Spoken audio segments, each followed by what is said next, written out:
Welcome to the Dallas Duo Podcast, your weekly wellness coffee date. I'm Whitney Stuart. And I'm Andrea Overturf. We're friends in Dallas, always looking for the best ways to optimize our health and have fun along the way. Today's guests represent the heart of Dallas health and wellness, supporting families emotionally, practically, and through community. They're also female entrepreneurs, moms, and collaborators who saw a gap in modern parenting and support and decided to fill it. Dr. Brooke West is a therapist, mom of four, founder of Hope Child and Family Center of Texas, and creator of the nonprofit Hope to All. And Roni Proter is a celebrity chef, entrepreneur, mother, widow, and community advocate, known for bringing people together through food. Together, they're launching Open Book Parenting, a refreshingly honest approach to raising emotionally healthy kids. Welcome to the podcast. Thank you, guys.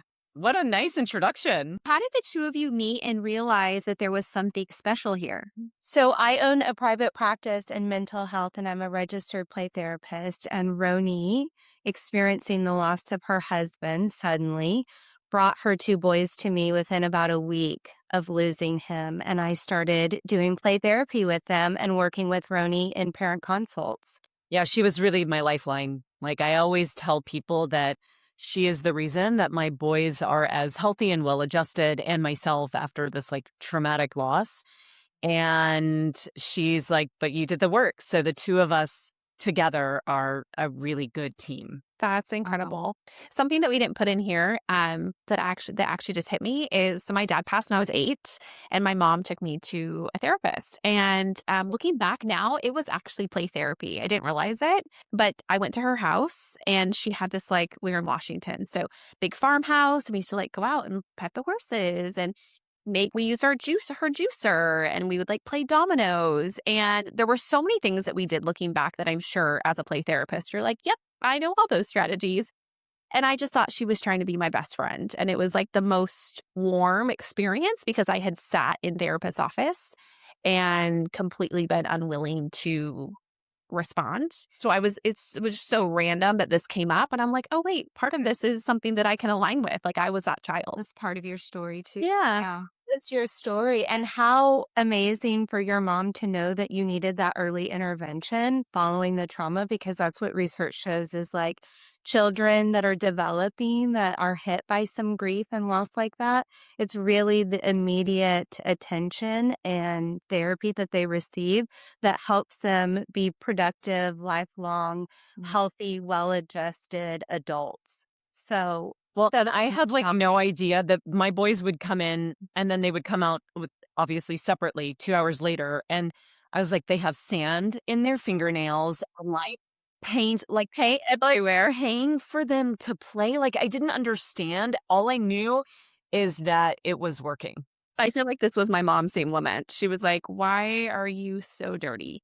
And I'm like, oh, we were out with the cows. And she was like, oh, cool. But they would come back really sweaty. And I was like, what were they doing in there, Brooke? And she was like, we'll talk about it in the parent consult. Aw. How old were your boys at this time? So I was 38 when I lost my husband, and they were 5 and 7. So, and one of them was with me when 2 detectives showed up on my front doorstep to tell me that my husband had taken his life. And so there was that added trauma, as well as they never saw their dad sick. There was so much to unpack and so much to work through. And then the added layer of the suicide was a completely added conversation on how to navigate all of that. So I literally just turned to Brooke to tell me every single thing that I needed to do and at what point. So she basically provided a roadmap for you as you were walking through that. That's amazing. That's exactly right. That's what the book is about. Exactly. I'm interested, at what point did you decide we should write a book? Because I think what you're saying, I think about roadmaps all the time. My friend texted me last night about diaper rash, and I'm like, oh, I could have written a book about this. But there are so many pieces of parenting where there is literally no roadmap. I'm kind of a doer, so I want the list of to-dos so that somebody can tell me what to do and then I can execute. Preach. And I mean, I would say that any sort of trauma or grief is going to be a completely unique experience, but there are a lot of similarities. So I'd say about a year ago, I came to Brooke and I was like, have you ever thought about writing a book? And she was like, yes, I had totally thought about writing a book. And so the premise of this book is that we're following the timeline of when I came to her for the boys to seek therapy, which was very soon after my husband died, until the time where she was like, you can go off into the world. Like, you're good for now. The boys seem to be like they're in a good place.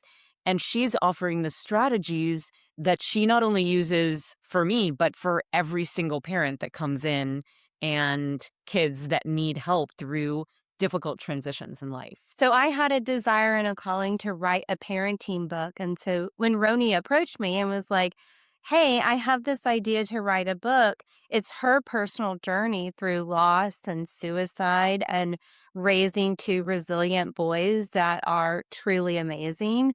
And my parenting strategies kind of combined. And there's just not a lot out there that has real life experience mixed with research and practices and clinical work that we like do every day. And so because it is hard to write about someone's story and still maintain confidentiality. Mm. And when Roni was like, I'm an open book, we can say whatever. And I have a very real, authentic, transparent, like, I'm a mom of four kids, and you're going to know when I cuss at them. You're going to know when I get angry at them. Like, I wear all of my feelings on my sleeves. And so she was like, I think we can do this together and collaborate. And it'll be a really great piece to offer to other parents going through divorce or job loss or moving or the tragedy of losing a parent.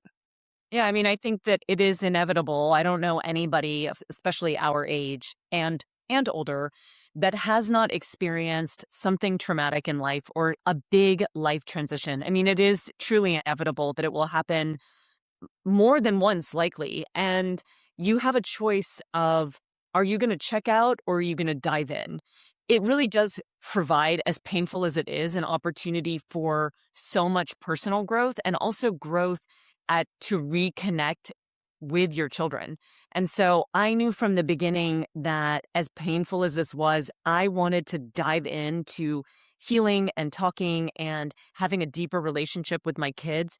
And Brooke provided all of the framework to help us do that in like the healthiest, most productive way. So incredible. I have questions that are like out of order. So I'm like, the first one, I think the first one that comes to mind, and Brooke, this is probably maybe more of a question for you. So when I was little, my mom said, there's two types of people in the world. There's people who let grief shape them and hold them back and they're victims of it for the rest of their lives. And there are others who let it use them to build their like broken story and to push them forward. And she's like, we're going to pick up our cross every day and walk. And that was always the way. It was like, we're broken, but we're not a victim to the story. So I'm interested for you with this topic specifically, like why it's so important that people do the work. Like what happens if we don't do the work?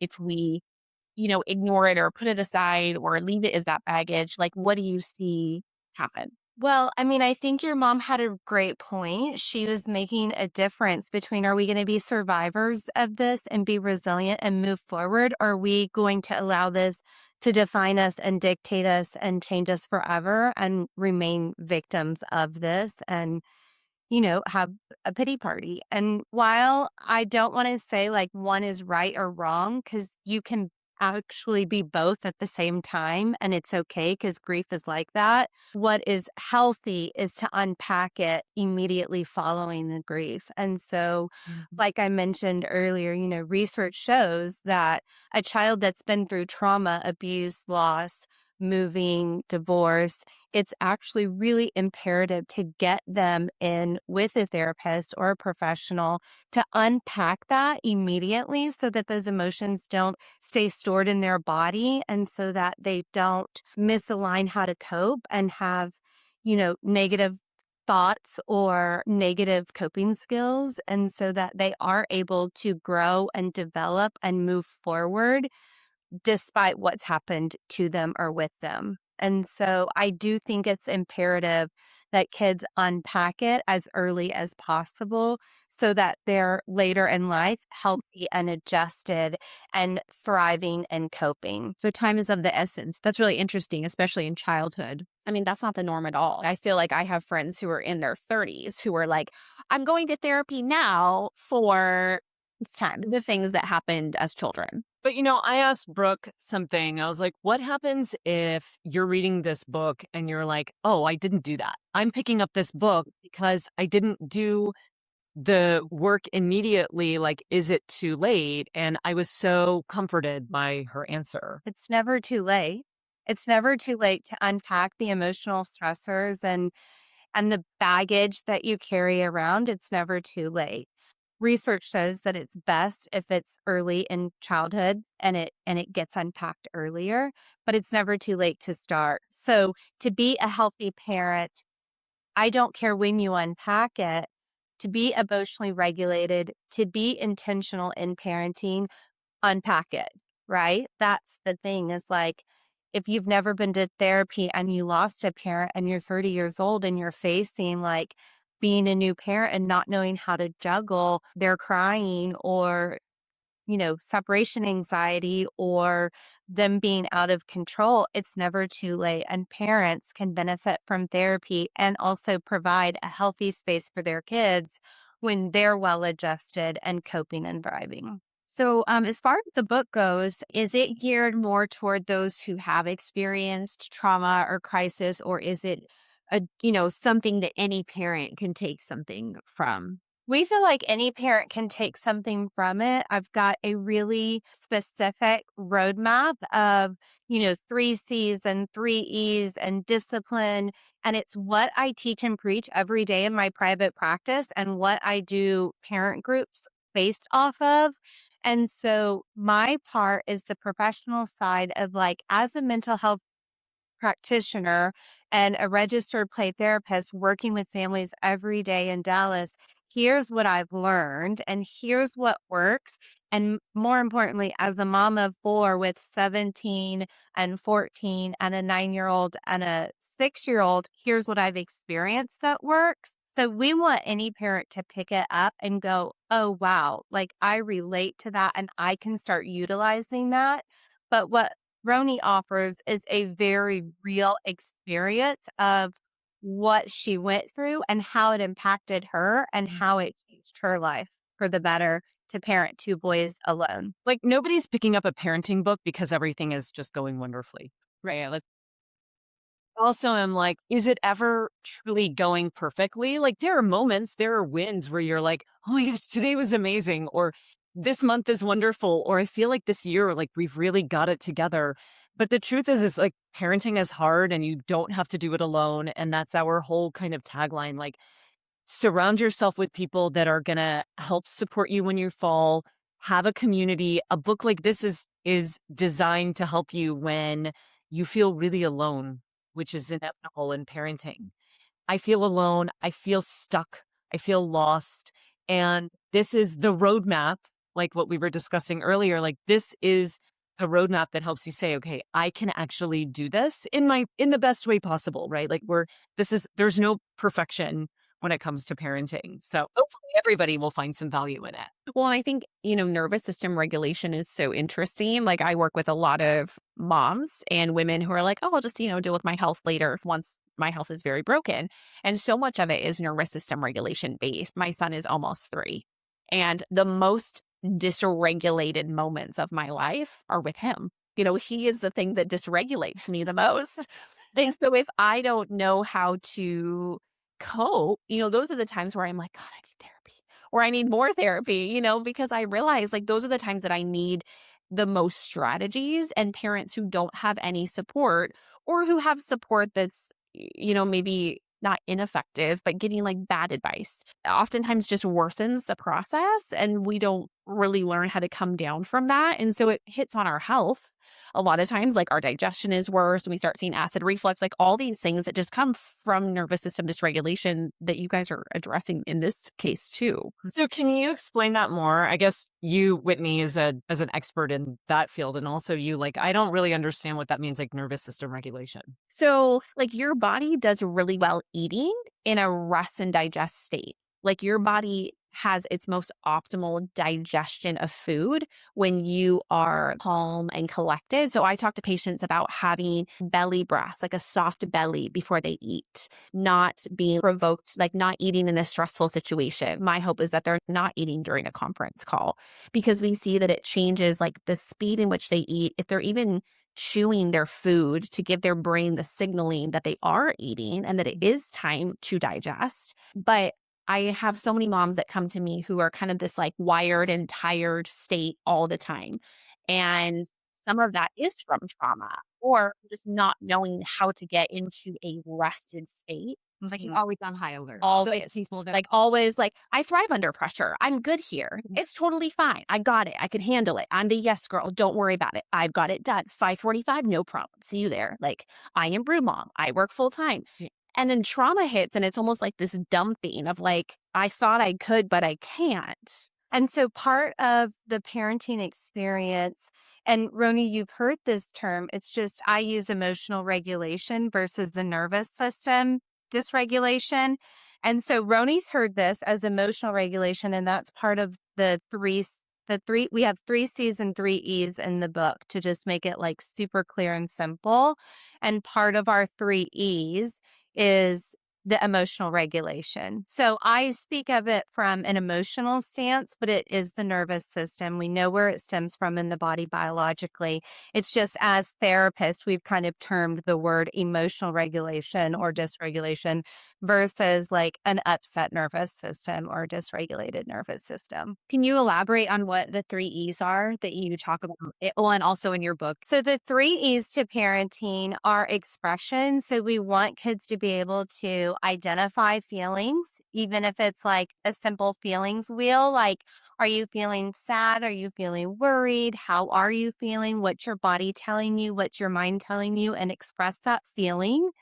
The second one is emotional regulation. So we want kids to be able to, one, model from their parent how they're emotionally regulating. So breath work or yoga or just like getting a sip or going for a walk or taking a break or getting out of the stimulating circumstances that they're in that they're feeling overwhelmed by.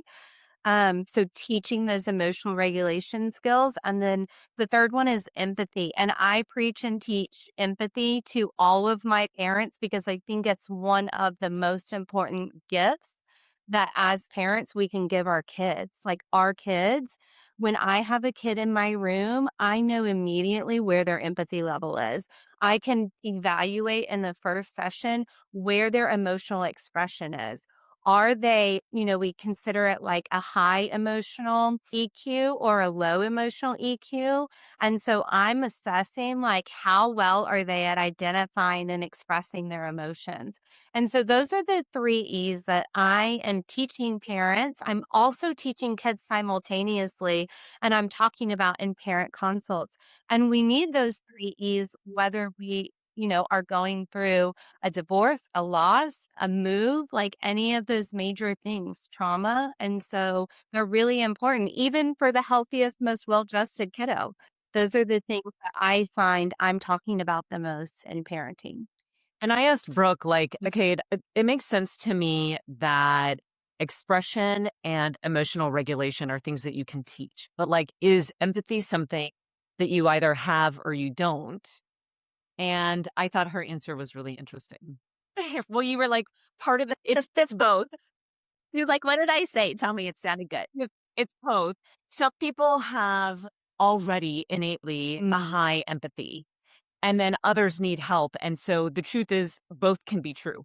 You could have it and you can learn it. Because to me, I was like, Strengthening it. yes, like you're giving more words to it and you're giving ways to identify it and how to use it.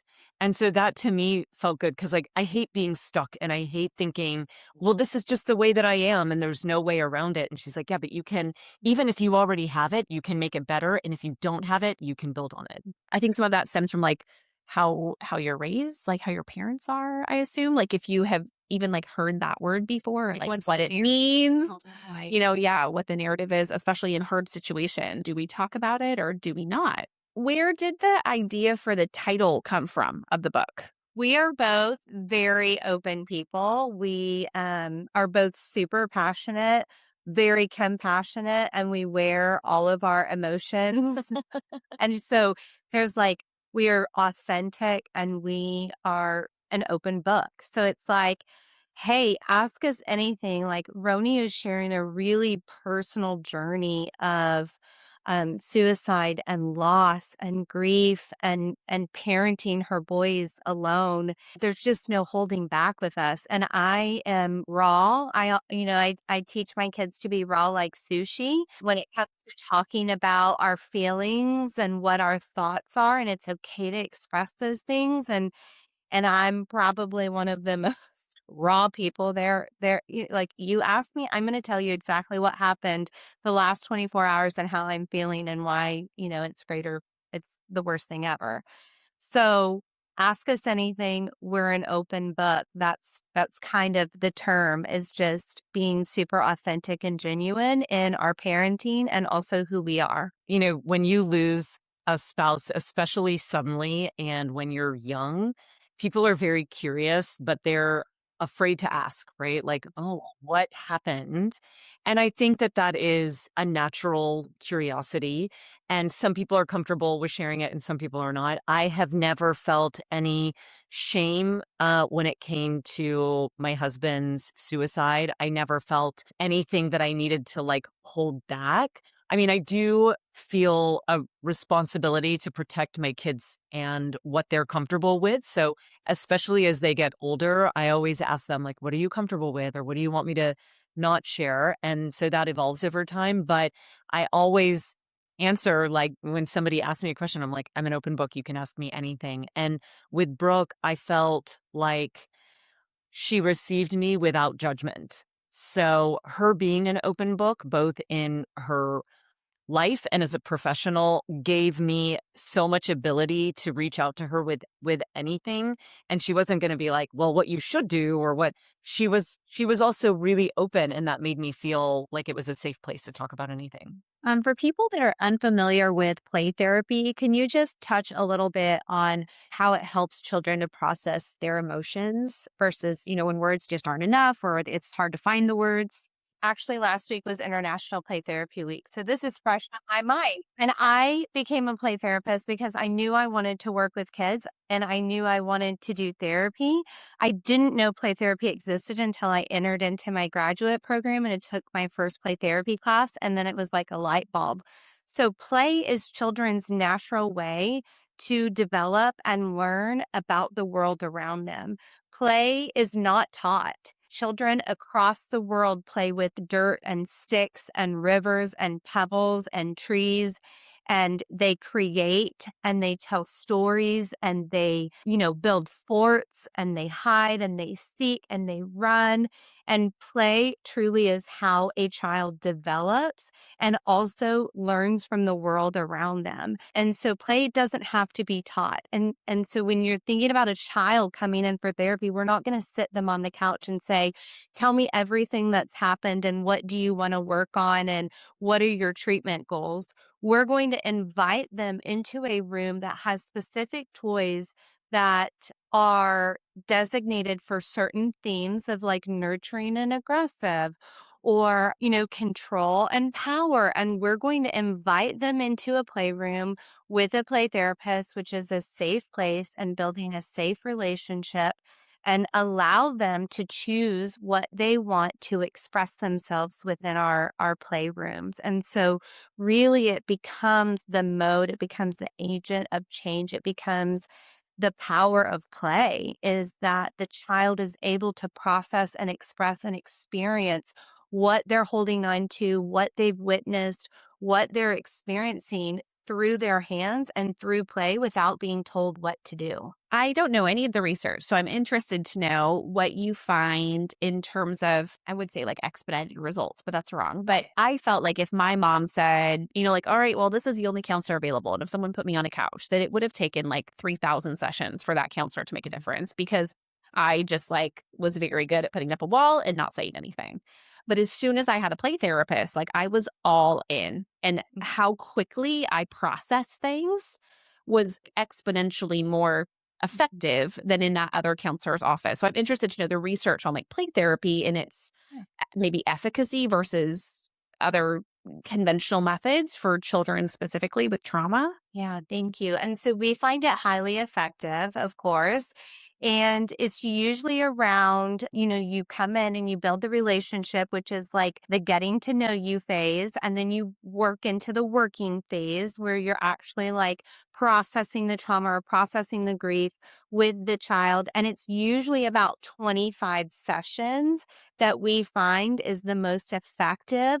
And then you can start kind of going down and building those skills that will keep them able to expressing and coping and dealing with. And then you go into the termination phase. So research shows that it is effective. There's not a number of like, this is how many sessions you have to have, but it's usually we see the highest effective rate of change around the 25th play session. And then we start going down. I also truly believe that a collaborative partnership with parents is the most effective way of like helping the child and the parent. Because if I'm just helping the child and the parent is not getting better or not coping with the same like circumstances that the child has gone through, then you're just sending the child back into the same home with the same circumstances or grief or whatever it is that the parent's going through. And that's not as effective. So I do love for parents to come alongside of me and do one of my groups or participate in parent consults. And that's what Roni did. And that's why Roni was so effective at helping her boys through this time because she was doing the work herself. She was one of the most consistent parents I had in bringing the boys every single week, never missing a session and participating in their well-being. And together they were both working extremely hard and being consistent. And that's what helped propel their healing, even though it wasn't quick and it wasn't 25 sessions. I think, we went longer than that, but it was highly effective. And then the retention rate of them being so well adjusted now in adolescence is like they did all the work then. They were so consistent. They were so compassionate about healing then that it laid this foundation for them to be able to manage and deal with and cope with anything else that comes their way. When you are a chef by you're a chef by trade. How did that, sort of expertise and experience influence the book, or what role does that play in the book? I just find food so healing in so many ways. I mean, my family is Israeli, and every single thing that we do has always centered around food. And like while we're eating a meal, we're thinking about what we're going to cook and eat next. And so I guess maybe to Brooke's point about play therapy, I got my boys in the kitchen even before my late husband passed away. And so I'm cooking all the time. I'm incorporating them in the cooking process. And I just think that the quiet process of cooking is therapeutic. Doesn't even matter what you're making. And then sharing a meal together. Think about how many wonderful memories you have and how many of them are often surrounding, the table with people that you really connect with.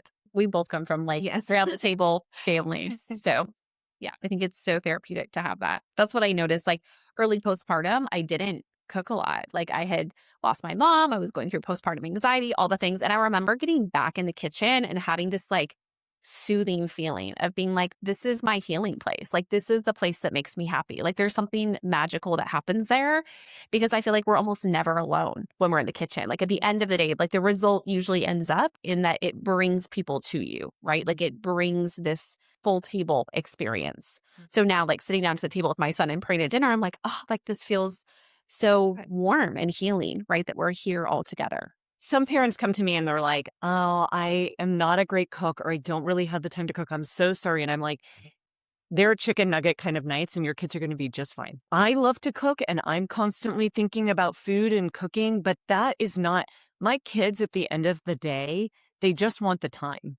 Yeah. They want the time together. And I use the dinner table as the way that we do it, but it doesn't have to be that way. And so I try really hard to not push like you have to cook and it has to be homemade and it has to be, super beautiful and meaningful. Like every single parent and kid knows a stressful, busy workday. I think just the process of taking a few minutes and connecting is the most important part. Well, and kids are great reminders of that, to be honest, because there are some days where I'm like, I made this wonderful dinner and you just want cottage cheese. Yeah. No, thanks a lot. There's a humble. That is so nice of you. I'm like, Yeah. that sounds so wonderful. Great. I would love for you to have that too. Yes, I'm going to go cry in the corner. Great. Wonderful. Enjoy your meal. Yes. Yes. Or when your child, like, I'd rather eat in the school cafeteria. I'm like, what? I know. I worked so hard on this. Or they're like, I don't like this. There have been a lot of meals that my kids are like, this is not good. My husband last night was trying to convince my son that the casserole we were having was essentially just a chicken taco in a different way. And it didn't go well. Like it just didn't. Not buying it. Yeah. Not having it.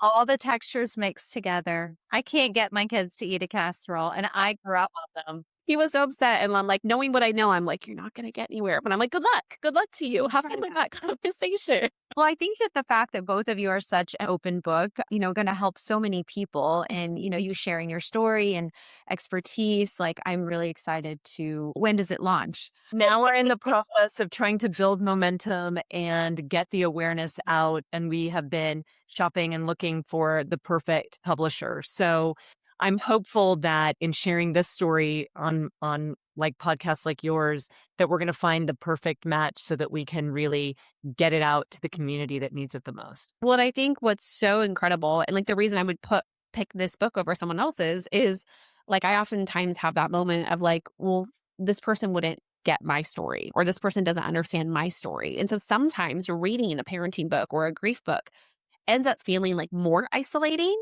because I'm like, this doesn't even apply to me. This doesn't even fit, right? And it feels like you're even more far gone because of it. So to have this like unique duo where you have like the parents' experience and the experts together and the growth and healing journey, I think is so wonderful because that's not something that's available currently. Thank you. Thank you. I received so many grieving books and single parenting books or books about suicide after my husband passed away. And there really was nothing that I could relate to. But there was one book that I found like a complete lifeline, and it was the book Option B.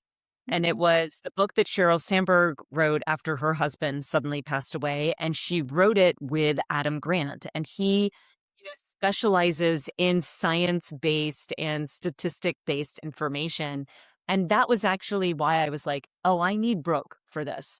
Because Cheryl was offering her, I don't know if you ever read the book, but the book is about like, when something difficult happens, how do you pivot to your option B? How do you create an option B so that you don't feel so hopeless?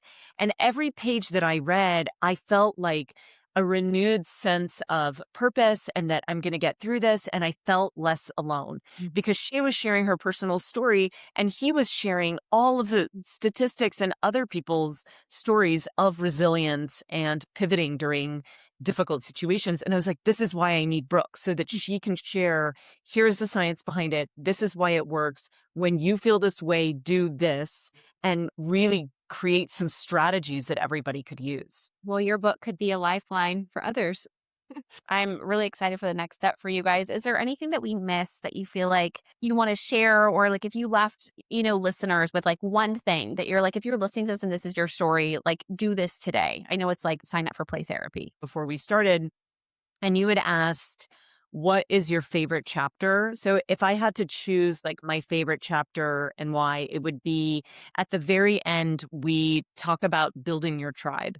And for me, that was an incredibly important part, was finding a soft landing spot, surrounding myself with people that could offer grace and comfort without judgment. And those are different people than you would think, right? So finding the people that are going to support you and help you and not judge you, that to me is a crucial part of building that tribe and moving forward into the world. And for me, the way that I approach parenting, especially in my office, is like, I don't have all the answers. I don't know what to tell you that's actually going to work. I don't want to fit you into a box or into an agenda or do this or else. And so, so much of parenting is individualized and like just kind of like letting go of control and allowing your child to teach you because your child is your best teacher. And if we can stay child focused and give ourselves some grace, because we're going to screw up on a daily. I mean, I do all the time, and just like let our child lead sometimes, that's the most productive way of parenting and also is so intentional and loving. And so it's like, get to know your kid. Let them teach you who they are instead of trying to put them in all these expectations or limitations or, control the outcome. Let's just have like a really individualized approach of like loving our kids well and letting them emote and express who they are and fostering that. I love that. Well, and kids are each so individually different too. So that speaks volumes. That's the one thing I know from having four. They do not come the same exact way. And Unfortunately, why? It's happening. I cannot do with my girl what I did with my boy and vice versa. It's like, it doesn't work. yeah. So I have two and they're like night and day different. Exactly. It's good to hear that even at 4, there's still no manual. No manual. This is just suggestions. And at the end of each chapter, I provide some reflection questions because I really do feel like so much of parenting is having the awareness about yourself and your own personality and your own needs and your own limitations and your own expectations because that's what's projected on the child.